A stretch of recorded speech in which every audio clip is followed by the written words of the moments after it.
Fission radio show with your host, Lonnie Clark. We stand together and accept that we now live in a world transformed by Fukushima. Monday, Wednesday, and Friday from 8 a.m. to 9 a.m. Pacific Standard Time here on UCY.TV radio. We relentlessly engage every ear that listens. We expose and confront the complete lack of accountability for the nuclear industry. Consider social engineering programs who view our bodies, minds, and souls as assets on a balance sheet. We discuss vital current issues, interview activists, and engage our audience in an effort to allow all voices to be heard. The Age of Fission radio show creates a venue that all will choose. We encourage our listeners to reclaim their power and their courage to take action and save our planet from the ravages of greed and indifference. Our actions matter. Every voice matters. We remind our listeners that happiness is resistance.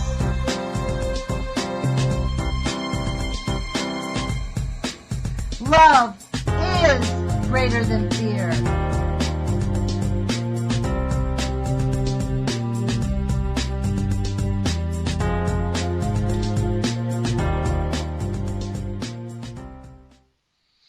Good morning, UCY.TV radio listeners. This is Lonnie Clark with the Age of Fission radio show.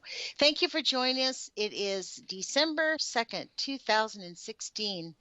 And normally on Fridays, I've been having Dana Durnford on. I was not able to connect with him this week. After his YouTube videos, I don't know if he's decided I'm not a moral person or if maybe he's just busy, and I think he has to go to court. So I'm hoping that's what it is. I don't know. We haven't really talked. But in the interim, I actually met a friend of mine last night who I haven't seen in a little while. His name is Thaston Riklon. He's from the Marshall Islands. And we were talking, and I said, hey, I don't think I'll be able to have Dana on tomorrow, so do you want to come on? And he said yes. So I'm super delighted. I've been attempting to get him on the air for the last year and a half since I've had the radio show. Thaston, thank you for joining us. Oh, man, are you there, Thaston? He's not there. Let me see if I can give him a call again. Hold on. I'm going to try this again. The call hung up right as he was about to speak, folks. So maybe the U.S. government does not want a Marshallese person on the air, but you know what? We're going to be like white on rice. We're going to call him back and see if the phone call will connect. I certainly hope so. Let's see. Here we go. Let's see if he's there. Hello? I don't know. It's not ringing. I hope he picks up. Maybe that's him. Forwarded to an automatic voice message system. Hold on, folks. 1. I'm going to be persistent on this one because Thaston is a real gem. He's calling my home line. Just a second. Thaston? Hey, so hang up and I'm going to call you from the radio show. Okay, thank you. Okay, there we go. Slow start when we have these kinds of things happen on the air right away. But, the Marshall Islands was the place that was bombed the daylights out of by the United States. And as Thaston will tell you, there are still catastrophic birth defects happening all the time. Most of the children, more than 1 out of 4 of the children, are born with, what do you call it? It's like a sty on their eye. They have like a tumor on their eye. And it is pretty serious. Let me give him a call and add him to the group so if he can come in here. We run our radio station off the Skype venue, and sometimes that provides us with some issues. And we don't know why that is, but it does happen. So we just have to grin and bear it, folks. But this is what you get when you get alternative radio. Thaston? Good morning. Good morning. Thank you. I'm glad I've been persistent. This is really Yes. great. Well, welcome Got to me on the air. TV. I did, finally. So why don't you tell us what life is like. I mean, how many Marshallese are actually actively engaged in getting out the story? This is the stunning part, folks, because we all know what happened to the Marshall Islands. Everybody probably listening to this show is completely aware they got bombed the daylights out of. Well, I feel like that's what I'm here to do today, is to shed, to go through the history, a little brief history, and to show what we know and to show what we don't know, because there are a lot of, I don't know, I guess misrepresented information out there that's all that's been given to us. It's kind of like they kept it classified, and it's been under wraps for over 40 years, and then Bill Clinton decided to declassify some documents, and those are documents that I think 2 people on the Marshall Islands, maybe 4 people on the Marshall Islands have sat down and actually processed and gone through all the documents that kind of create our nuclear history. And so I've myself gone through some of those documents, but there's a lot of redacted information. A lot of the pages have been blanked out, and so where the information is needed and vital for us to understand our own genetic history from the nuclear mutations that have gone on from the 12 years of testing from 1948 to 1956. So it says online that could be different.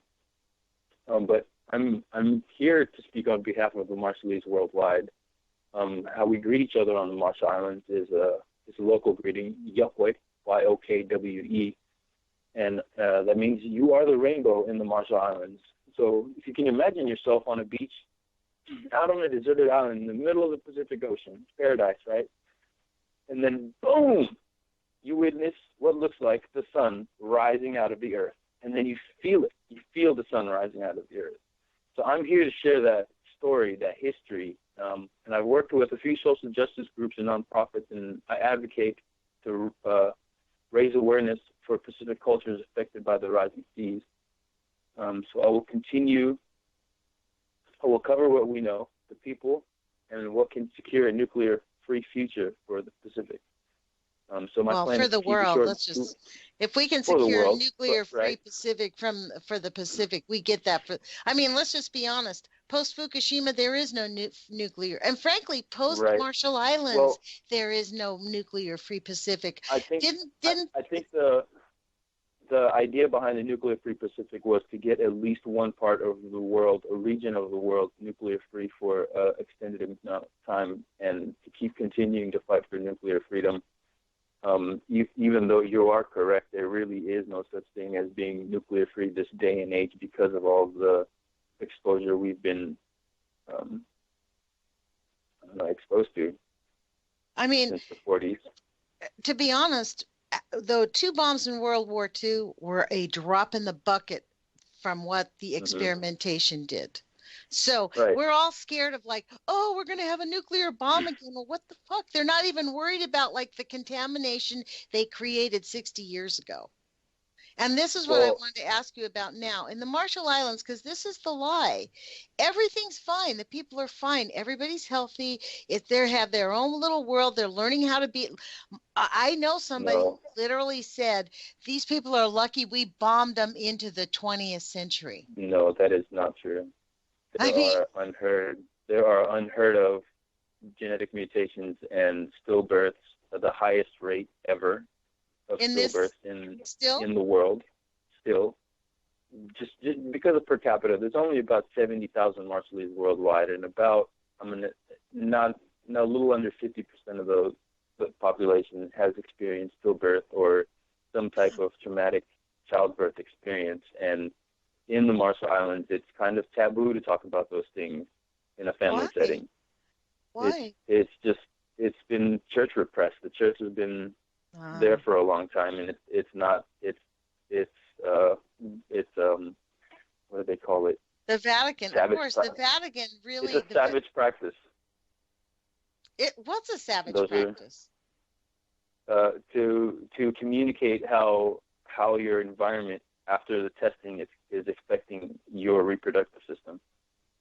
It's considered a savage practice because you're talking about your body.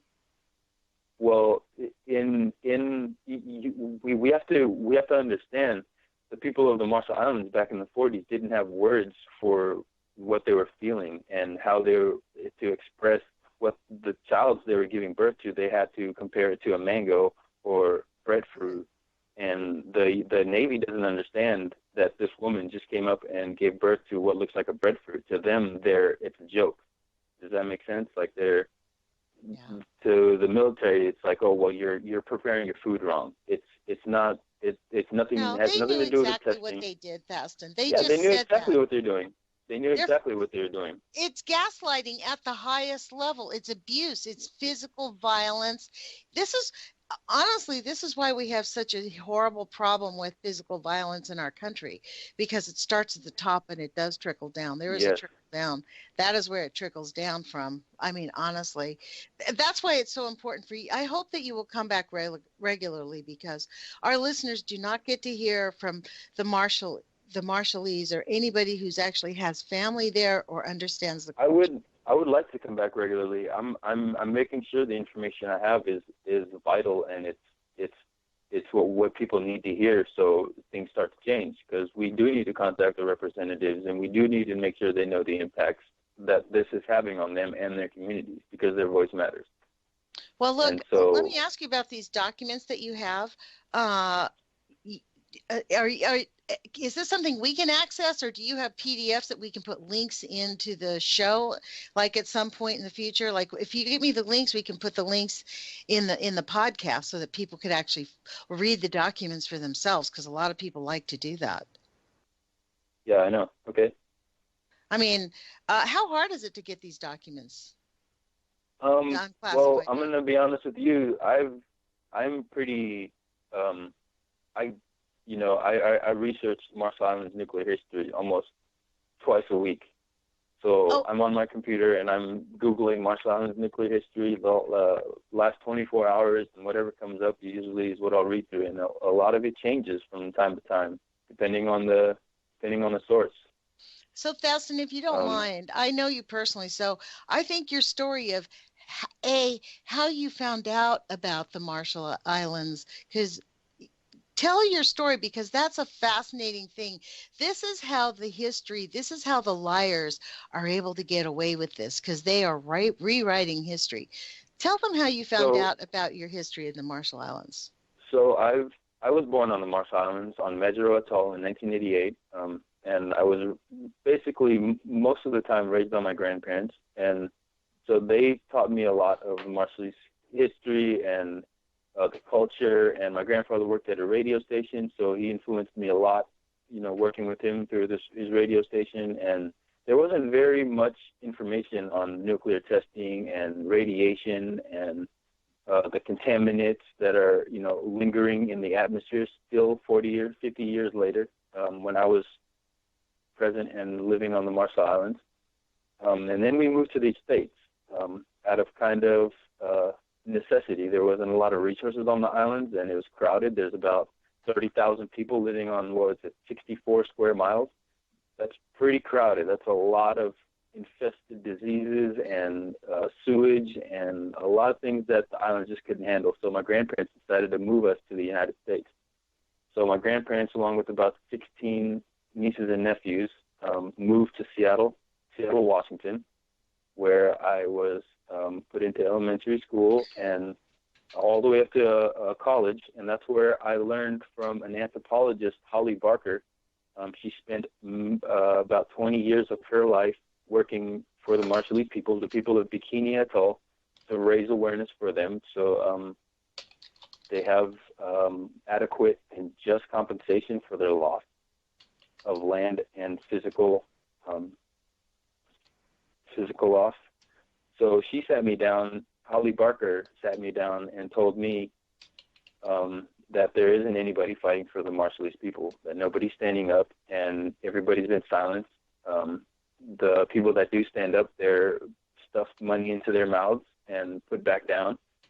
So if we want to see change, it has to come from the Marshallese people, and I feel like that really impacted me. Her statements really impacted me to the point where I am still 10 years later advocating for full disclosure of the information from the nuclear testing on the Marshall Islands. And I don't know if that'll ever happen, but that's I feel like that's one way we might better understand where to go with our future if we better understand our past. Because as it is now, all we know is we've been guinea pigged, and that's the history they're willing to give us, and that's it.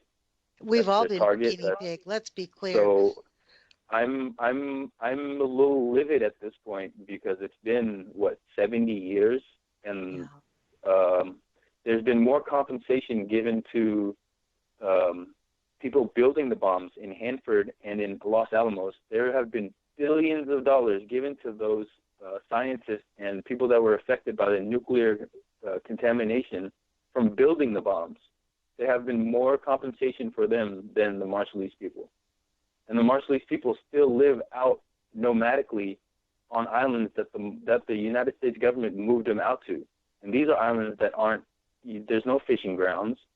The fruits don't grow, adequately enough to supply the 34,000 people that live on the one island, where there used to be villages of up to 700 to 1,000 people. Now there's a village of just 30,000 people. That's ridiculous. Wow. And they're still out there. That speaks to the idea of the Western idea that they can just go in and go, oh, you're living on an island. We'll use your island and then move you to another one. And you can live just as well there because, after all, it's an island. Not understanding that this is actually fertile ground. Like the Marshallese actually understood the Pacific. They knew where to live because where the healthy food was. If the United States had had any decency, they might have, if they'd had any decency at all, tell them the story of what happened, how they just drove past the island and did not help anybody. That's the astounding part. So when they were conducting their testing, in 1954, there was a test conducted called Bravo, and it was on Bikini Atoll, and they knew there were some inhabited islands downwind of Bikini Atoll during the testing. So there were people living on islands about, less than 1,000 miles away from the test site on Bikini. And so the Army Corps of Engineers weatherman and a lot of other weather scientists knew that the wind was going to blow the radiation cloud on top of those islands, literally bullseyeing those islands. The cloud of radiation would go right over those islands, and they detonated it anyways. And so that cloud went over those islands and exposed those populations of people, Rongelap and Udurik and a bunch of other islands on the Marshall Islands. They only list about 4 of them. There's actually about 16 that are affected. It's the whole Pacific Ocean that's affected, but they're only giving just compensation to 4 atolls of the Pacific Ocean. And you have to have been born and lived during those times of those testings. If let's say, for instance, I have a grandparent that was from Wujilang, one of the islands that was radiated. My grandmother is the only one that can receive just compensation. Nobody else in the family can receive it. So when she passes away, her compensation stops, even though her kids and her grandkids are affected by the same nuclear radiation that she was exposed to when she was alive. These people are monsters. They are true murderers. There is a program that the United States has put in place called the Nuclear Claims Tribunal. And it is basically a court for the Marshallese people to go to and put claims of their, diseases and thyroid cancers and genetic disorders. They literally just go to court and tell the government what is wrong with them, and the government can assess that and write them a check for their loss. And like I said, there have been more compensations given out to the people that built the bombs before they were tested than the aftermath of the people that felt the testing. How often are these people denied?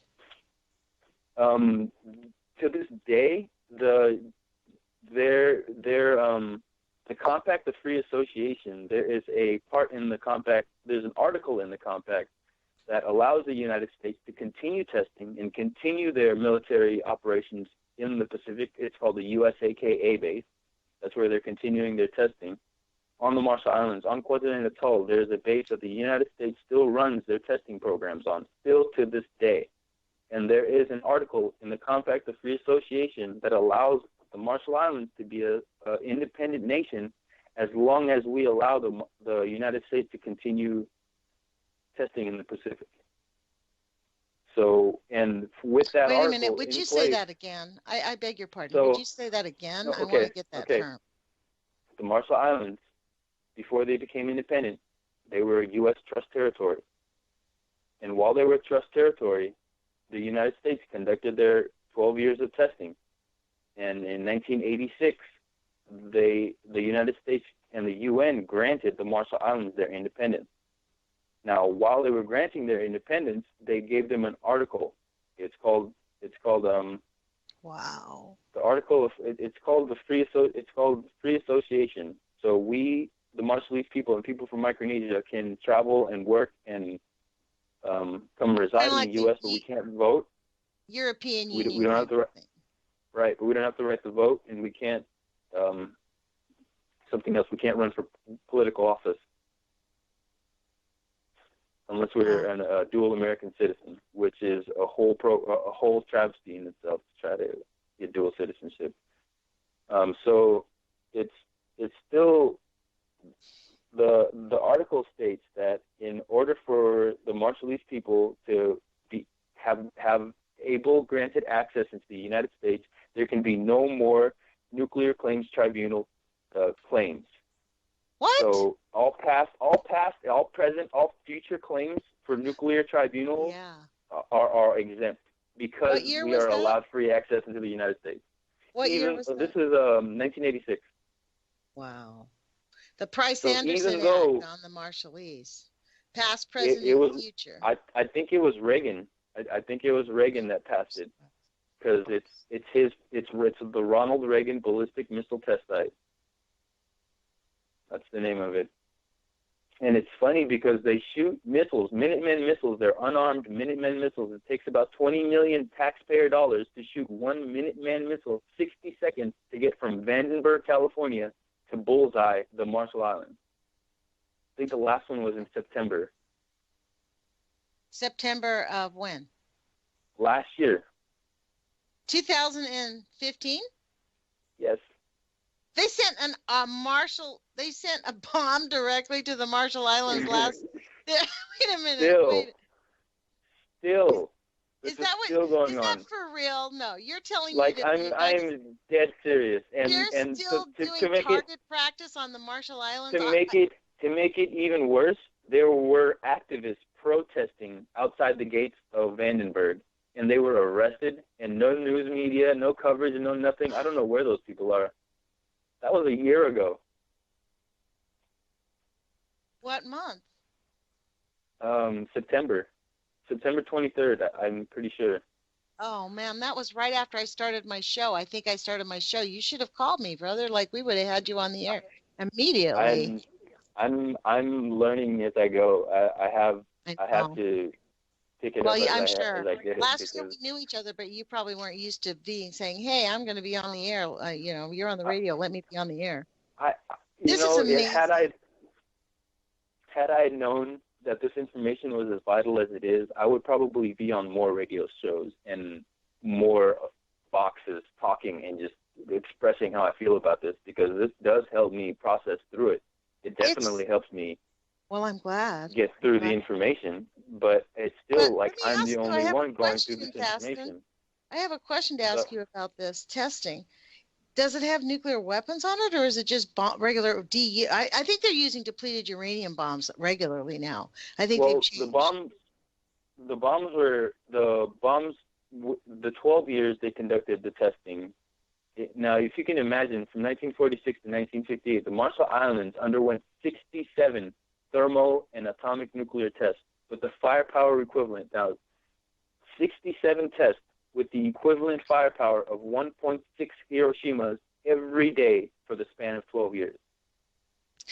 Can you imagine that? That's over 4,300 Hiroshima bombs. This is why they don't give a crap about Fukushima. This is the answer. They know it's already happened. Bombed us to They've 10 already done it. Mm-hmm. Like who gives and I quote, all in the name of God and for the betterment of mankind. This is the military talking to my people, getting them to lease over their land so they can conduct these tests. Who are these monsters that don't even speak out? We should have scientists that are only dedicated to overcoming the pollution, the nuclear pollution, figuring out ways to neutralize the fission, the catastrophic events to our DNA. I mean, it's not like we don't have the power. To this day, there still has not been a baseline study to see what the amount of radiation lingering in the Marshall Islands is. Still, to this day, there has not been a study conducted that has sent scientists to go study the land and study the effects of what radiation has done to the people and to the land of the Marshall Islands. There have been more boats that the Department of Energy sends boats out to the Marshall Islands to study the females. Let me repeat that. The Department of Energy sends out a medical boat full of scientists to study specifically the females. Doesn't matter what age. They're studying female women. Reproductive system. Mm-hmm. That's what they're studying right now. That's what they've been studying. That's what they send the boats. The Department of Energy has been sending boats to the Marshall Islands. You know why they're doing that? They're trying to system. figure out how to fix the DNA of it all. That's what they're doing. They're trying to biotechnology us all using nuclear energy. Before they dropped the bombs on Hiroshima and Nagasaki, they were conducting experiments in Arizona and New Mexico. Now, the more study and the more research I do, it just seems to keep going back to the same 3 to 4 places. With the place in New York, the island, I forget the name of it, where they were doing human experimentations. Oh, yeah, I do. Me too. Yeah. The name escapes me, but go ahead. I'll Google it. Okay, some island, and then there's a place in Arizona, and there's a place in New Mexico, and Hanford in Washington. Where they do human experiments? Those are places that the United States has detonated nuclear blasts and sent soldiers walking through and towards the blast site. So the public found out about this. This is in the 40s. This is in 38. This is way before World War, during the brink of World War II, before Japan bombed Pearl Harbor. This is United States in its own country conducting experiments on its own soldiers. So the public finds out. The public gets ear of this, and they protest and petition, and they contact their representatives, and by the masses they boycott. So the testing has to move elsewhere. The United States decides, just receiving the trust territories of the Pacific, to move the testing out of sight, out of mind, into the Bikini Atoll of the Marshall Islands group to continue their research. So you can imagine those two Hiroshima-sized nuclear detonations. They knew it. They knew what they were doing. It was all planned and lit. It's all in the books. There's pages and pages and documents of them going through meetings and years of meetings, and this is what comes out. So it was all planned. Literally 67 tests counted down. Can you imagine counting down? 5, 4, 3, 67 times. There isn't. You don't just accidentally. You know what? Dana Durnford says the same thing. Set off a bomb. You know, there's a doctor who's been testing dogs for 28 years to see how small of an amount of plutonium and the various americium, all these different highly contaminated, how small of a dose do you have to get for it to not be harmful? He's been testing dogs for 30 years. And Dana is so right. He's like, what kind of monsters work there? Year after year. After 25 years, don't you get it that it's probably not working? That it's not a good idea? Like, when are you going to, what kind of people can drag those dogs out dead year after year after year and continue working there? What kind of souls do they have? To continue on, they moved it from Arizona. So your animals are going to come into play here in a little bit, because they moved them from Arizona because they were testing on soldiers. So they stopped because the people of the United States petitioned and contacted representatives and stopped whatever they needed to do to get them to move. So they moved. And the bombs were constructed and continued to be built by tax dollars, either at Hanford or in Los Alamos in New Mexico, and traveled up and down the freeways, unbeknownst to the American public, by tax dollars to loading dock under the cover of night, where they were then transported to the Marshall Islands, along with over a metric ton of film and cameras to record it all. Where is that film now? I would like to know. And live animals. Wait. Did you hear me? Yeah.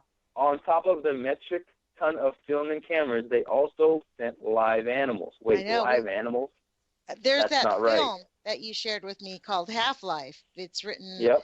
It was produced by an Australian. It was like 1982 or something, and they actually show this. And frankly, he does a good job of like having the people who were in charge. He has film footage of the generals and the attorneys. And honest to God, if you look at these people's faces, they look like mad dogs. They are bloodthirsty dogs. You should see the faces of the people that are running the government of the Marshall Islands today. They are that face you just described. That's the face I see. And the live animals that were put on the boats, along with the film and the bombs that were to be detonated on the Marshall Islands, the public found out about the live animals, that they were going to be testing baby goats and pigs. The United States was going to test baby goats and pigs to see and use them as guinea pigs to see what the effects of radiation was on those animals. And the public found out. And they wrote letters, and they contacted the representatives, and they boycotted. And what happened? All those animals got sent home or to the slaughterhouse, whichever one the government sent them to. But still, they had an itch. They wanted to find out. But the people were not told about the human beings on the island. No. They didn't know. They were told that the people were moved off the island. Because I remember that. I remember being told that in history in high school. Yes, but they only speak about a specific village. They only speak about a specific group of people. Now, on the Marshall Islands, villages can run from anywhere 700 to 1,000 people a village. That group of people they're talking about was just one of the villages. There is a collective of villages all around them. So they only moved a certain amount of the people that wanted to be moved. They are still inhabitants. They were still people living, breathing, doing what they were doing for thousands of years on those islands while they were conducting the test, but they don't say any of that. So to get back to the live animals that were sent home because the people protested that they can't use live animals, so the government still had an itch. How do we find out what the effects are of the fallout on the human body and the reproductive system?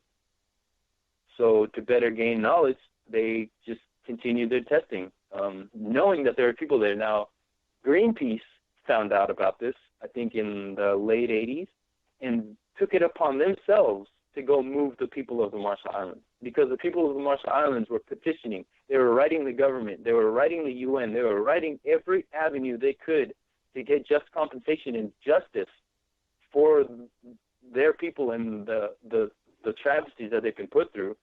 And the only people that come save them are Greenpeace.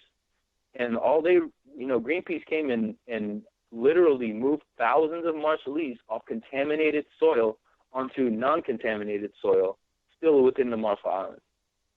So without Greenpeace doing that, I don't know if a majority of the population of the Marshall Islands would be there today.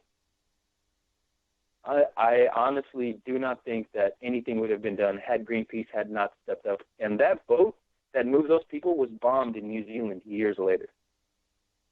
Why do you think Greenpeace now has been so silent about Fukushima and sort of like, honestly, I've been very angry at Greenpeace. I've really gone after them. The more I do this research, the more I feel like people just want to play innocent. They know the information, they know what happened, they know what's going on. It's better not talked about. Is what I'm understanding. Now I have to take this information to my mother. I love her to death, but she will not listen to me. She just doesn't want to hear it. She would rather search, ponder, and pray. Those are the guidelines that have been given to mass amounts of indigenous populations all over the world, not just the Marshallese.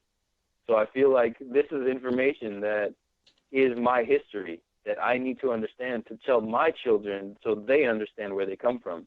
And yet, in doing so, telling my mother about what I'm researching, she's livid. She doesn't want to hear about it. She'd rather I go get a 9-to-5 and pay my taxes and make sure my car payments are paid for and I have rent and those kids. Everything that we all have to do. So she does not want everything we have to do. Take time and out to talk about this is a waste of my time. Yep, this is a waste of my time to raise awareness for the Well, I've had the of same people in thing the to people Pacific. tell me the same thing. So join the club. Like anybody who's an Right. activist, we all have to support ourselves, and there's no big sugar daddy for activists. So we all have to decide we're going to have to do double duty. I mean, very few people can actually make enough money to live. I mean, that's why these nonprofits, these NGOs, like these guys, like, yeah, I'm making 500 grand from NDRC. You know, let's work with the nuclear industry. Wink, wink. I mean, when you get to that point, it's really sad. I mean, why hasn't? But see, even with Greenpeace, I don't believe that they have a right to just like say nothing anymore about Fukushima. It's been 5 years. Fukushima, okay, so there's nothing we can do about it, but we need to tell people you are in grave danger. And it is accumulative. It piles on. It is a much more serious thing than, oh, well, we had the Marshall Islands bombed out. At least it ended. Right. It was a 10-year period. It just seems like there's always another story to follow up the one before, and it's just as worse, if not worse. Yeah. It just seems like there's if Greenpeace was to cover Fukushima, how many other incidents around the world are being put to the side because we need to talk about this one incident? I feel like there needs to be a continued conversation, not just on Fukushima, but you know, a lot of what we consider travesty around the globe needs to be brought up to light, and not just. I feel like, you know, in the United States, there's the Black Lives Matter movement, and if one black person gets shot in a city where thousands of black people have been shot over the past 6 months, you know, it's like what was it, that one news story? What made it that apparent that now it's weeks long worth of airtime for the media? So it gets to me what is put out on the media and what is put to the side, because a lot of what's put to the side is literally vital information that affects our health on a daily basis. And we'd want to hear more about you know, strategic war games, or who's got the most oil in the Middle East, or, you know, whatever news story is more prevalent. We want to hear about it more because we're conditioned to, instead of hearing about all the little news stories that, you know, have been redacted and taken out. Well, so the whole point of the news is not really, it used to be called journalism, right? Like that's the difference. Right. And you know what, this whole thing, there's going to be a movement that's going to start, speaking of Black Lives Matter, it's called the Injustice Boycott, and it's going to start on Monday. Mm-hmm. And it's going to be, there's over 75,000, I know I joined, in over 50 states that are preparing to participate in the boycott. And it's going to be kicked off, but the thing is, it's talking about like the violence, this whole thing. It's just so, I actually believe, Thaston, very strongly that the police state violence goes hand in hand with the nuclear liars. I think that that's all, like, think of this, how, I think that was an offense to the American people, if you ask me. Exactly, that the United States government that misled the United States people to pay their tax dollars for 10 years to victimize and bomb innocent people, and put it in the history books that they were all moved off the island. Don't worry, they were all safe, and that we just moved them back, and that they were not affected. No. And then to give them their freedom, force them to sign a document that said that they were no longer responsible. Mm-hmm. You know what I mean? That's exactly outrageousness. And recently, that goes in hand then why the United States was able to get out of that responsibility for discuss that, the recent thing about the nuclear cap thing. Explain what that is and what the outcome of it is. Do you know what I'm talking about? The Marshall Islands, are you talking about the Marshall Islands suing 10 countries? Yeah, for that cap, to mess with the cap, wasn't it? To like, because the cap is deteriorating. And out in the middle of the ocean, there's like they buried all this. Okay, so we're talking about two different things here. Okay, good. There's a dome out in the Marshall Islands called the Runit Dome, RUNIT DOME, Runit Dome. It is in the middle of the Marshall Islands on one of the atolls that they conducted their test, and it's literally a crater from one of the bombs, and they've excavated a top layer of soil from all of the islands so the 4 islands that were affected by the nuclear testing, the Army Corps of Engineers went and excavated the first 10 feet of topsoil and whatever vegetation was on top of the soil and moved it all into the dome. So the dome is basically a contaminated dump site from just the Marshallese contaminated soil. And it's pretty bad. It's pretty heavily contaminated. And they did this, 70s, 60s, 70s, 65, 70? Within those years, that's when they capped it and they cemented over it. Well, now it's leaking. So all that contaminated soil and dirt and debris and boats were put in there. Whatever debris was left out on the island and lagoon, they excavated it and put it into the dome and then cemented over it. And now, 30, 40 years later, it's leaking. And they're not doing anything about it. 70s?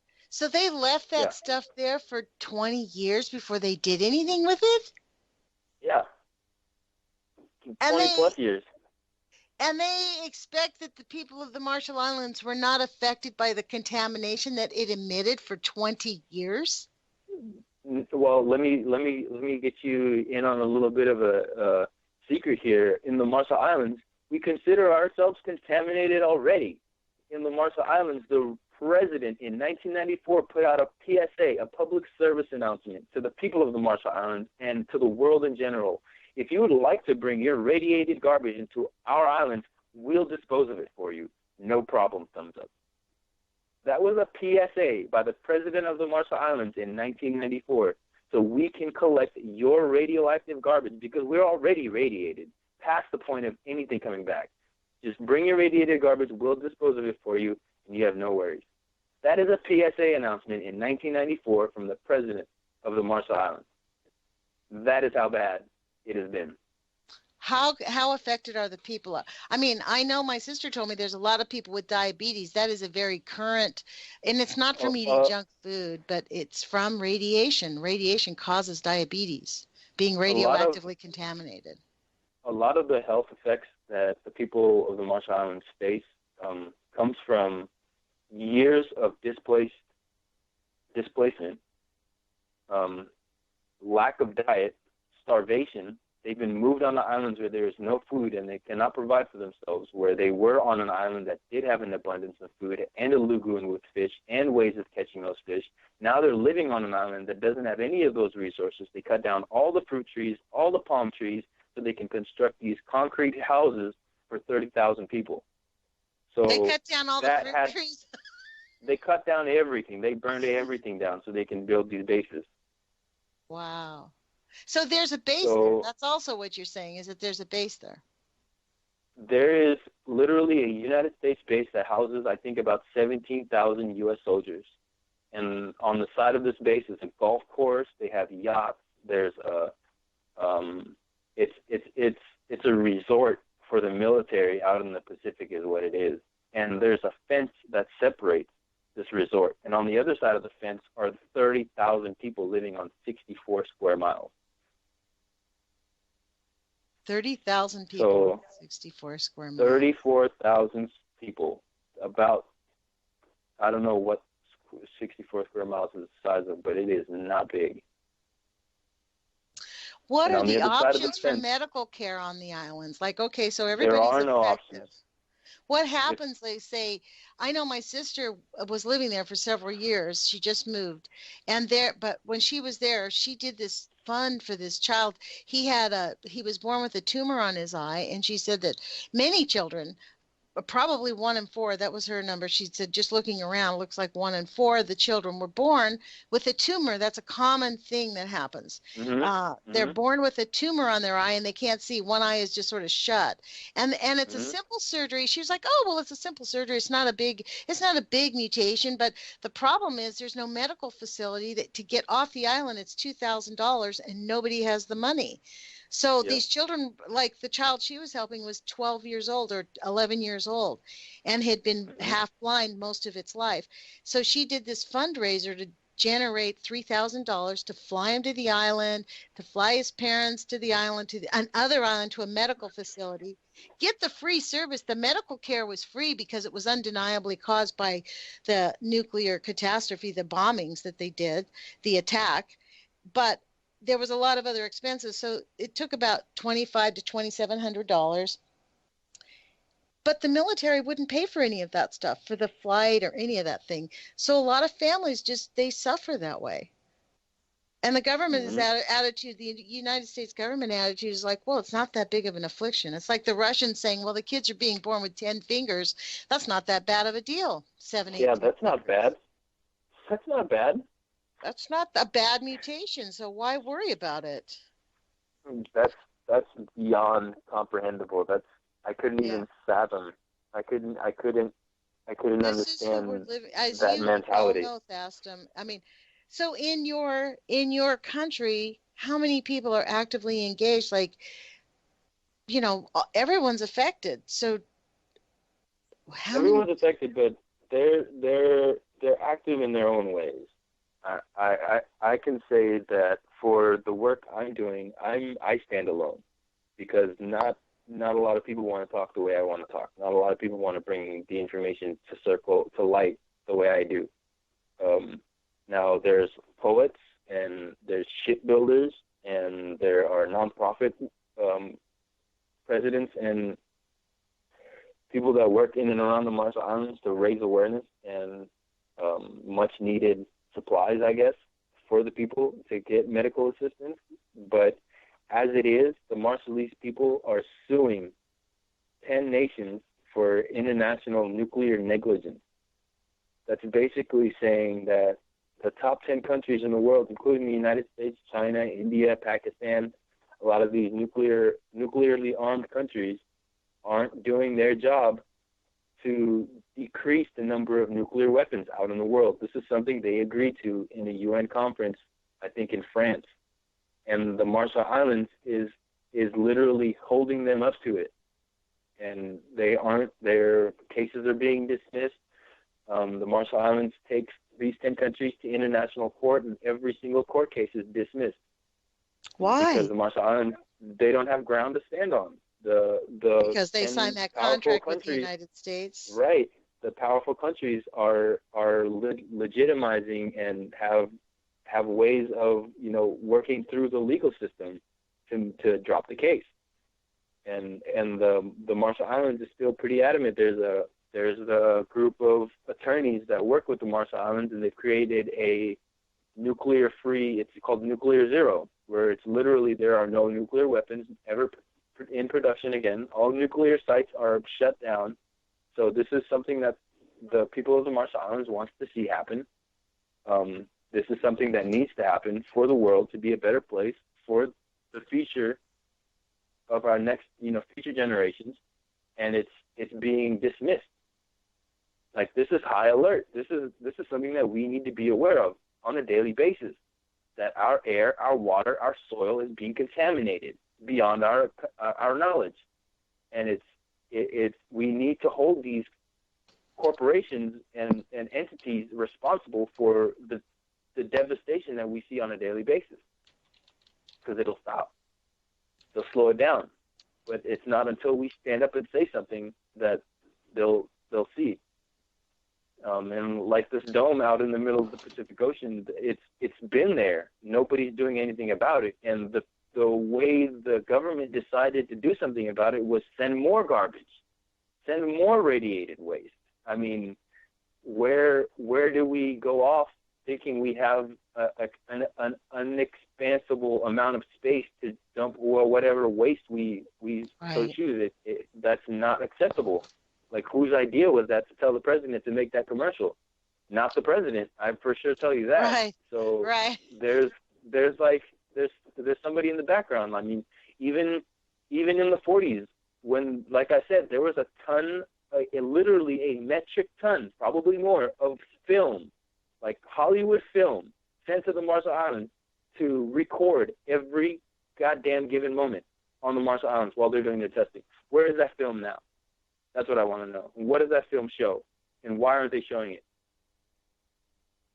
so in that film, in that footage, there is literally like what's that thing that goes snap, and it shows the time and the takes, and it you know, do you know what I'm talking about? Yeah. Before they roll, the director's card, the little cut thing, right?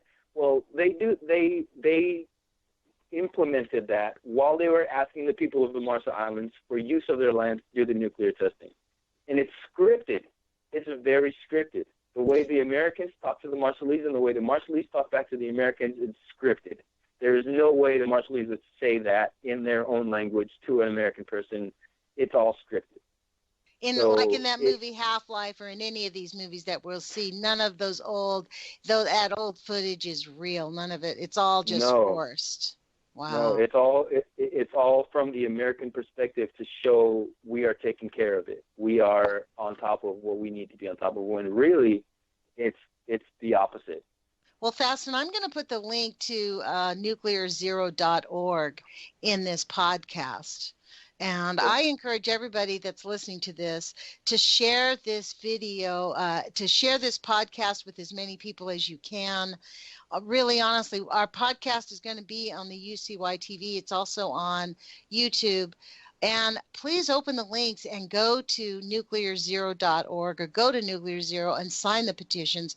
We do need masses. And like I said yesterday, I'm going to take this minute, we have about 10 minutes left, to actually encourage everyone listening to this radio station to share it with your neighbors, with your friends.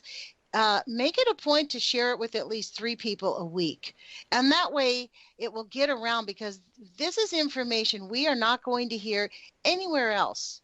I mean, we're citizen activists, and this is what it's going to take, because as we have heard in the last almost hour now, the United States government, since the inception of nuclear, has coerced and lied and manipulated every aspect of the information that we get. And we are now all victims. The reason I'm on the air 5 days a week is because of Fukushima. Not because our political system sucks, not because I was completely aware. It's because Fukushima has changed our lives, because it is still ongoing. And one of the things that I hear Thaston saying is that, unfortunately, it's still ongoing for everyone. It started with the 62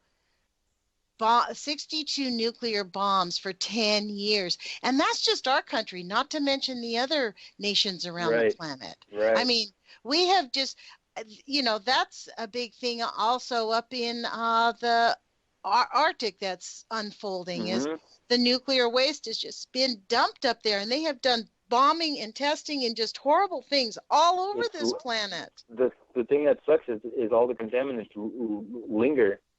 Yes. They travel up to the North Pole, and they just linger there. And so whatever population, a lot of the natives of Alaska are seeing effects, not from the testing, but from the lingering radiation in the atmosphere.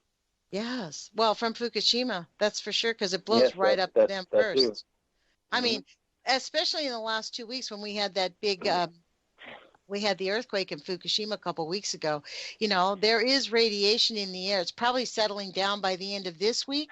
But for the last 2 weeks, that's why a lot of people have gotten sick. These colds that we get now, frankly, in my view, that, people are getting cold and feeling sick and they don't feel well. Well, that's an indication that you need to detox, because you have been exposed to low-level radiation. Now, I remember when I was before 2011, when I wouldn't feel good, it would last maybe 3 days, and I could take it. It was bearable. But now it's almost like it lingers. It's a week-long sickness, or it's a cold with a runny nose and some more symptoms that weren't like that before. So it is, and I spoke to a friend of mine who's going through chemotherapy, and he says that outside in the morning feels like inside of his chemo. The outside environment, when he goes outside, feels like what he feels when he's inside his chemotherapy. Wow. Those are his words.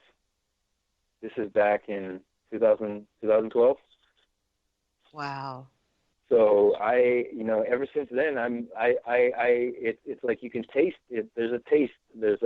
When the trains go by, when I'm riding my bike and I'm sitting behind fumes, there's just like you just feel disgusted. Well, you know, this is the argument of the nuclear industry, Thaston. You're a young man. You're like, what, 27, 28 years old or 26, something like that. And so you look young, healthy, you're vibrant, you have your own life, you are developing a family, and they look at you and say, well, look at him, he's perfectly fine. It has not caused any problem whatsoever, because they deny your entire history. Like, you should be living on an island, living on a little boat that you guys make by hand, sitting on mats in an island, eating fruit. And that is the perfect life for your culture that no longer exists anymore. Exactly. I mean, it is literally non-existent. Right. It has been replaced by motorboats and USDA imports. United States Department of Agriculture imports is what the Marshallese people live on, because the fruit trees and the fish that they used to indigenously hunt they're no longer on the same hunting grounds, because those hunting grounds have been used for nuclear testing. So I guess one thing I would like to do is to, just have the public be aware there is information out there. Holly Barker is a great anthropologist at the University of Washington. Email her, call her, talk to her. She will inform you too until she's out of breath. She did it to me. I'm sure she can do it for you. And there's a lot of books out. Holly Barker. HOLLYBARKER.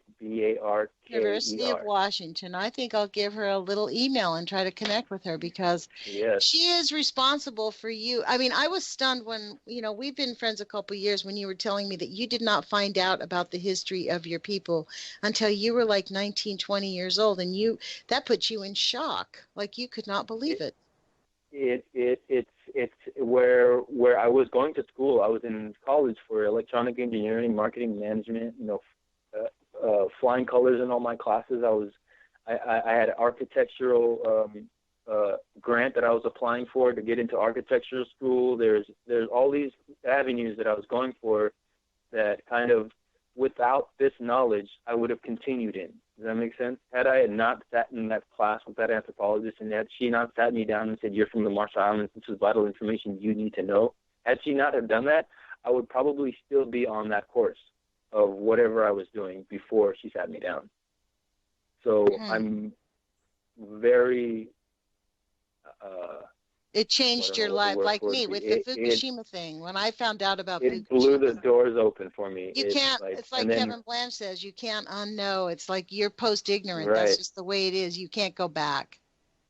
And I've been to a lot of Native American ceremonies up in Washington, and a lot of, I've shared this history with them, not to this degree that I have in this past hour, but I've, opened up my experience and gave them a little bit of what I knew, and their response to it was keep your eyes wide open.